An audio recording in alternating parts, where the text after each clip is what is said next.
Hello, folks. It's now 25 past 9 in the evening, but I've got to say, hallelujah.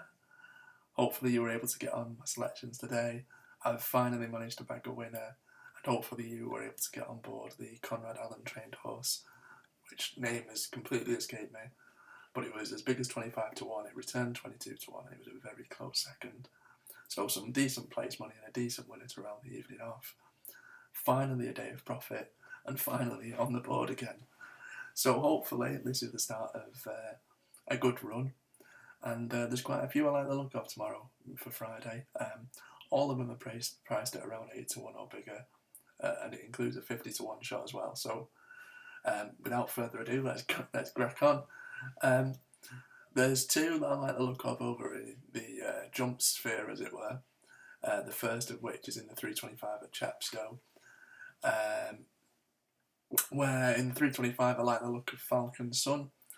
It's a horse who's competed at Class 2 level previously and has actually finished second in a really competitive Class 3 handicap at Cheltenham, which is far better form than a race like this. He's now returning to Class 4 company, so he should find this a lot easier, and it's well within his grasp to do well in this sort of sphere. Dan Skellin seems to have his horses going well at the minute. He's backed a few winners of late. And the horse basically has enough in its locker to be able to go really well and at least pick up a place. And it's about 12 to 1.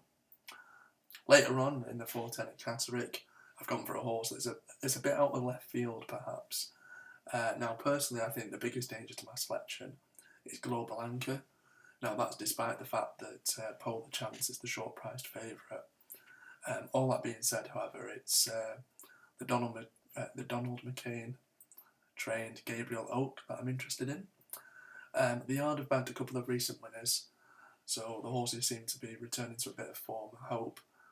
And the horse showed a bit more in his last outing, and I'm hoping that a step up in distance is going to be perhaps the key to unlocking this horse's success, and at least producing a better run.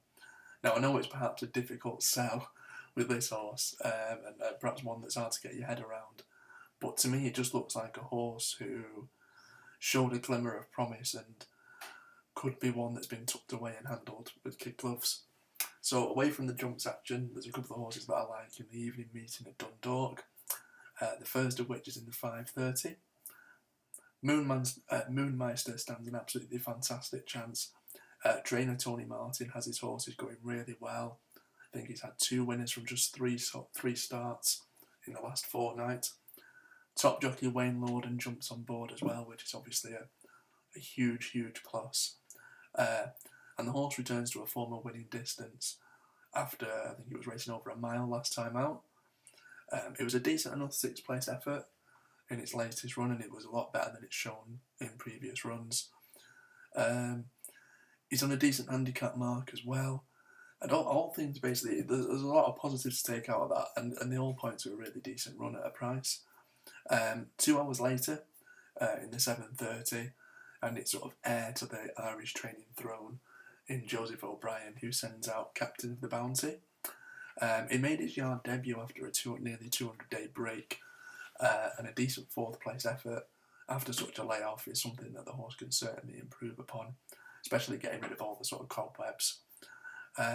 Despite the fact the horse is an 8-race maiden, it'd be really foolish to dismiss the 4-year-old, especially as he steps up to a mile now. I think perhaps this could be his day.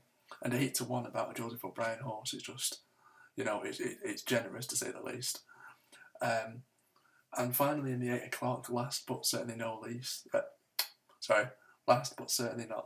in the 8 o'clock, it's really interesting to see that this is obviously a 6-furlong sprint contest, but the 2 horses I like in this, and there is 2, are trained by trainers that are far more renowned for their exploits over jumps, and certainly in the national hunt sphere, in the form of Henry de Bromhead and Edward Harty. Now, one of them sends a 7-race maiden in the form of Eastern Star, and the other sends former course victor Paved Paradise. Now, Eastern Star's best runs on the flat have been over course and distance, in which he's finished third here at Dundalk on 2 separate occasions from just the 2 runs. With less weight on her back and now an additional £10 that young jockey Mike O'Connor takes off the back, thanks to his claim, the horse should go really close for a stable who, again, despite being known for the jumps, are going really well. Paved Paradise is really interesting. She's won here at Dundalk previously. In fact, she's actually got a 33% strike rate here. 2 wins from 6 starts at the venue. Now sitting on a really attractive mark, and it's currently 50 to 1. I think that's ridiculous.